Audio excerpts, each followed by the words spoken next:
Demanded video, दीदी chemistry के most important topics लेकर आइए, केमिस्ट्री के ये बता दीजिए, केमिस्ट्री का वो बता दीजिए। तो लो बच्चा पार्टी, आज मैं आप लोगों के सामने लेकर आ चुकी हूँ केमिस्ट्री के हमारे मोस्ट इंपोर्टेंट टॉपिक्स, वो टॉपिक्स जो तुम्हारे एग्जाम पॉइंट ऑफ व्यू से काफी ज्यादा इंपॉर्टेंट है। जो बच्चों ने अभी तक सब कुछ पढ़ रखा है, जिसको ये सिर्फ और सिर्फ जानना है कि दीदी मुझे ये बता दो कि कौन कौन सी चीज बहुत इंपॉर्टेंट है, जिस हिसाब से मैं उन चीजों को और ज्यादा अच्छे तरीके से स्ट्रॉन्ग कर सकूं, पक्का कर सकूं कि उस टॉपिक्स में से मेरा एक भी नंबर ना डिडक्ट हो रहा हो। एंड साथ ही साथ वो स्टूडेंट्स के लिए भी है जो सिर्फ और सिर्फ अभी पास होना चाहते हैं, जिनको ज्यादा कॉन्फिडेंस नहीं है। ये पढ़ के तुम आराम से लौटते लौटते पास हो जाओगे। एंड साथ ही साथ ये पढ़ के तुम 98% लाने की गारंटी मेरी है, ठीक है। तो तुमने अगर इसको अच्छे से पढ़ा ना, आराम से तुम्हारे 98% आ रहे होंगे। चलिए स्टार्ट करते हैं सबसे पहले केमिकल रिएक्शन एंड इक्वेशन से, ठीक है। तो ये केमिस्ट्री का पहला चैप्टर रहता है। पहले चैप्टर में अगर हम लोग देखें कि दीदी क्या मोस्ट इंपॉर्टेंट है, तो सबसे पहली चीज बच्चा इसमें बैलेंसिंग इक्वेशन हमारी मोस्ट इंपॉर्टेंट टॉपिक रहता है कि किस तरीके से बैलेंस करना होता है। अब बैलेंसिंग में तुम ये मत सोचो कि तुम लोग को दे देंगे कि Zn प्लस HCl, ठीक है, देन ZnCl2 प्लस H2 ये बाहर निकल गया तो इसको बैलेंस करो। ये इतना आसान नहीं देगा, ठीक है। बोर्ड्स का पेपर दे रहे हो तुम लोग, तो तुम लोग को इस तरीके से दे सकते हैं कि जिंक को जब हमने डाइल्यूट HCl के साथ मिलाया तो ये तुम लोग को सिर्फ और सिर्फ स्टेटमेंट दिया है, इस हिसाब से तुम लोग को वर्ड इक्वेशन दिए, ये तुम्हें केमिकल इक्वेशन भी खुद लिखनी है, उसको बैलेंस भी खुद ही करना है। तो इस तरीके से कॉम्प्लेक्स क्वेश्चन आते हैं। यहाँ तुम लोग को बोल दिया कि आयरन को जब स्टीम के साथ हम लोग ने करवाया, मतलब रिएक्ट करवाया, तब क्या होगा, स्टीम मतलब ऑक्सीजन, ठीक है, O2। तो यहाँ आयरन को जैसे Fe को O2 के साथ करवाओगे और आगे भी कुछ क्वेश्चन होगा तो उस हिसाब से तुम लोग को केमिकल इक्वेशन लिखनी है, देन बैलेंस करना है। तो इस तरीके की बैलेंसिंग आप लोग की आएगी।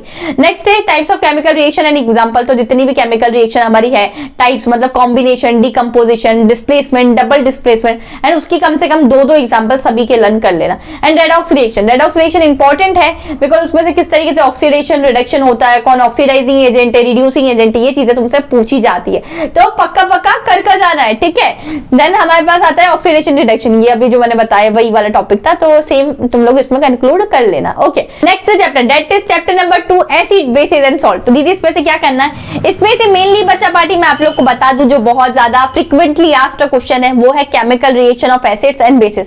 तो इसकी सभी केमिकल रिएक्शन दीदी याद करें जो सभी हमारी एनसीईआरटी में इंक्लूडेड है। यस बच्चा पार्टी, बट क्वेश्चन तुमसे डायरेक्ट नहीं पूछा जाएगा। क्वेश्चन तुमसे इस टाइप से पूछा जाएगा कि कोई एक मेटल है, उसको जब मैंने एसिड के साथ रिएक्ट करवाया तो मुझे हाइड्रोजन गैस दे रहा है, एंड कोई मतलब गैस दे रहा है, ये बताएगा नहीं कि हाइड्रोजन गैस दे रहा है, एंड ये गैस तुम आइडेंटिफाई करो कि कौन सी गैस है। ये गैस ऑल्सो यूज होती है हमारे हाइड्रोजनेशन ऑफ ऑयल में। तो इस तरीके से ट्विस्ट कर देगा, घुमा देगा क्वेश्चन को तुम्हारे लिए, एंड थोड़ी सी कॉम्प्लेक्स प्रॉब्लम कर देता है। तो डरने की बात नहीं है, अगर तुमने डीप तरीके से पढ़ा है चैप्टर्स को, ठीक है, मतलब अच्छे से एक्सप्लेनेशन आता है तो तुम लोग आराम से सॉल्व कर लोगे। या फिर XYZ वाले क्वेश्चन आते हैं कि अगर कोई X मेरे पास सब्सटेंस है, उसको मैंने हीट किया तो मुझे ये मिल गया, पर्टिकुलर कोई प्रोडक्ट मिल गया, एंड देन इस पर्टिकुलर प्रोडक्ट से मैंने फिर ये एक्सट्रैक्ट किया है, तो कुछ चीजें तुम्हें घुमा देगा। तो तुम लोग को उसमें आइडेंटिफाई करना है कौन X है, कौन Y है और कौन Z है। तो यार इसके तुम लोग ज्यादा से ज्यादा जैसे जैसे क्वेश्चन सॉल्व करोगे ना तुम लोग को समझ में आने लग जाएगा। इस चीज के लिए मैं तुम लोग को हाईली रिकमेंड करूंगी कि सैंपल पेपर सॉल्व करो। जितने ज्यादा सैंपल पेपर सॉल्व करोगे उतना ज्यादा तुम्हें कॉन्सेप्ट की क्लियरिटी आती जाएगी कि यार क्या सही किया है, क्या गलत किया है। एंड उसके लिए भी मैं तुम लोग को यार रिकमेंड करूंगी कि तुम लोग ओसवाल गुरुकुल के सैंपल पेपर जरूर लेना, बिकॉज यार इसमें क्या होता है कि जब तुमने जैसा सैंपल पेपर सॉल्व किया तो इसमें एक बहुत अच्छा फीचर है oswal.io। दीदी ये oswal.io क्या है बच्चा, बट ये oswal.io मतलब क्या है, आप लोग के हर सैंपल पेपर के ऊपर आप लोग को एक बार कोड गिवन होगा। आप लोग के फोन में मल्टीपल स्कैनर्स होते हैं, तो कोई भी किसी भी स्कैनर से उसको स्कैन करो एंड देन डायरेक्टली आप लोग लॉग इन कर लोगे oswal.io पर। जैसे ही आप लोग oswal.io पर जाओगे तो आप लोग ऑनलाइन सैंपल पेपर दे सकते हो। इससे क्या फायदा है दीदी, इससे ये फायदा है बच्चा पार्टी की जब आप लोग पूरा सैंपल पेपर कंप्लीट करोगे 3 घंटे के बाद एक एक्सपर्ट आप लोग के सैंपल पेपर को एनालाइज कर रहा होगा कि आप लोग ने कितनी चीजें सही लिखी है कितनी गलत लिखी है। तो तुम लोग सोच रहे हो कोई टीचर कोई एक एक्सपर्ट तुम लोग को एनालाइज करके बता रहा होगा कि बच्चा तुमने यहाँ गलत किया है, तो तुम उसको वापस से सुधारो और इस तरीके से आप अपनी प्रिपरेशन में और भी अच्छे तरीके से बूस्ट अप कर सकेंगे। सबसे अच्छी बात क्या है, 36 सैंपल पेपर दिए गए एक ही बुक में, तो तुम लोग को मल्टीपल बुक परचेस करने की भी जरूरत नहीं है। मैंने तुम्हारे लिए परचेस करी है बुक बिकॉज मुझे पता है ये सबसे अच्छी बुक रहने वाली है। मैंने मेरे टाइम से यही रिकमेंड करी हूँ जब से मैं क्लास 12 में थी, जब मैंने 98% किस तरीके से स्कोर किया था, तो इस वाली बुक से। तो यार मैंने क्वेश्चन इसके आते हुए देखे। तो अगर आप लोग चाहते हो तो मैंने Amazon की लिंक दी है डिस्क्रिप्शन बॉक्स में, तो आप लोग को भटकने की जरूरत नहीं पड़ेगी, डायरेक्टली उस लिंक पर जाओ और वहां से डायरेक्टली आप लोग देख सकते हैं। साथ ही साथ मैं आप लोग को बता दूं बच्चा पार्टी की इसमें से और क्वेश्चन कैसे आते हैं, पीएच स्केल पे हमारे क्वेश्चन आते हैं। तो पीएच स्केल कैसे होता है, जैसे हमारा हाइड्रोनियम आयन हो गया, ठीक है, उसका कुछ हम लोग को वैल्यू दे दिए, उसके हिसाब से हम लोग को 2-3 पीएच की वैल्यू दे दिए। तो इसमें से बताओ कि कौन कौन सी मतलब एसिडिक कौन सी बेसिक है। एंड आप लोग को पता है हाइड्रोनियम आयन से पीएच का क्या रिलेशन है, इनवर्सली प्रोपोर्शनल होता है या डायरेक्ट नहीं, तो let me know in the comment section, ये बता के जाना सब लोग। देन हमारा क्लोर अल्कली प्रोसेस, तो यार भाई साहब ये इतना इंपॉर्टेंट है कि 110% आने के चांसेस है।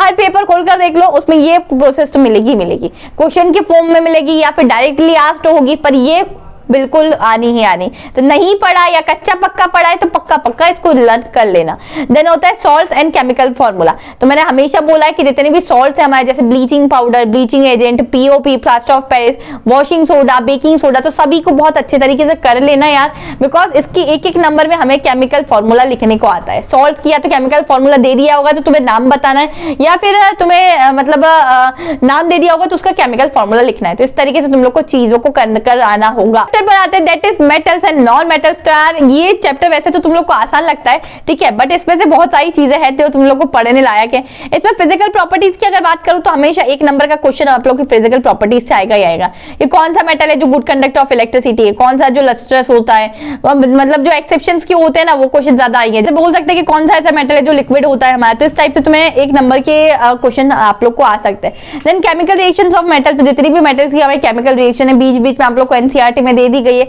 एक पेपर उठाओ, पेपर पर सभी केमिकल रिएक्शन लिख लो चैप्टर वाइज, इससे तुम्हें क्लियरिटी हो जाएगी कि किस चैप्टर में से कितनी केमिकल रिएक्शन तुम लोग को पढ़कर जाना है, ठीक है। साथ ही साथ रिएक्टिविटी सीरीज पर हमेशा क्वेश्चन फिक्स्ड है कि इस पर आता ही आता है। इस पर यार तुम लोग को बच्चा रिएक्शन पूछ लिया जाएगा कि यार अगर इसको मैंने इससे रिएक्ट करवाया पर्टिकुलर तब क्या मिलेगा, या हु इज मोर रिएक्टिव, ठीक है, तो ये तुम्हें रिएक्टिविटी सीरीज के अकॉर्डिंग पता चल जाता है। देन साथ ही साथ गिव रीजन के कुछ क्वेश्चन भी रिएक्टिविटी सीरीज पर पूछे जाते हैं, जैसे कॉपर, ठीक है, कॉपर को अगर मैंने किसी भी एसिड में डाला तो इसने कुछ भी रिएक्ट नहीं किया, व्हाई। मेटलर्जी वाला टॉपिक इंपॉर्टेंट है, इसमें से चीजें आती है तो भूल कर भी छोड़कर मत जाना। Then last chapter carbon and its compound, काफी बड़ा चैप्टर है, लेंथी चैप्टर है, एंड इसमें से बहुत सारी चीजें पूछने की प्रोबेबिलिटी है। तो दीदी पूरा चैप्टर पढ़ लेना एक बार पूरा, बट जिन बच्चों के पास टाइम नहीं है एटलीस्ट इतने टॉपिक्स तो आप लोग पढ़कर ही जाना। सबसे पहली चीज इलेक्ट्रॉन डॉट स्ट्रक्चर बनाने को हमेशा आएगा, और कि आप लोग को इलेक्ट्रॉन डॉट स्ट्रक्चर बनाना आता हो, नहीं आता हो तो किसी भी एक वीडियो से आप लोग सीख लेना है अच्छी तरीके से बनाना। किस किस का पूछा जाता है, मेनली मिथेनॉल का आप लोग को इलेक्ट्रॉन डॉट स्ट्रक्चर पूछा जाता है, फॉर्मल्डिहाइड का पूछा जाता है, एसीटोन का पूछा जाता है, इथेनॉल का पूछा जाता है, एंड एसिटिक एसिड का पूछा जाता है। तो तुम लोग जो सोच रहे हो ना इतने आसान पूछे जाएंगे, तो इतने आसान नहीं आते हैं। इन पांचों की एक बार बनाकर दो बार प्रैक्टिस करके देख लेना, इन पांचों में से ही कोई एक आप लोग का बैठ जाएगा। आईयूपीएसी नेम्स, तो इसकी मल्टीपल वापस से मैं बोल रही हूँ सैंपल पेपर से प्रैक्टिस करना, तो जो सैंपल पेपर रिकमेंड किया तो उसको एक बार चेकआउट कर लेना। जितनी प्रैक्टिस करोगे उतने ज्यादा अच्छे तरीके से तुमसे आईयूपीएसी नेम सॉल्व होने लग जाएंगे। तुम लोग अगर सोचो ना बहुत आसान आईयूपीएसी नेम आएगा, तो नहीं यार बच्चा बाटी, बहुत कॉम्प्लेक्स आईयूपीएसी नोमेनक्लेचर आता है। तो इसके लिए तुम लोग को एक ही एडवाइस देना चाहूंगी, प्रैक्टिस प्रैक्टिस एंड प्रैक्टिस।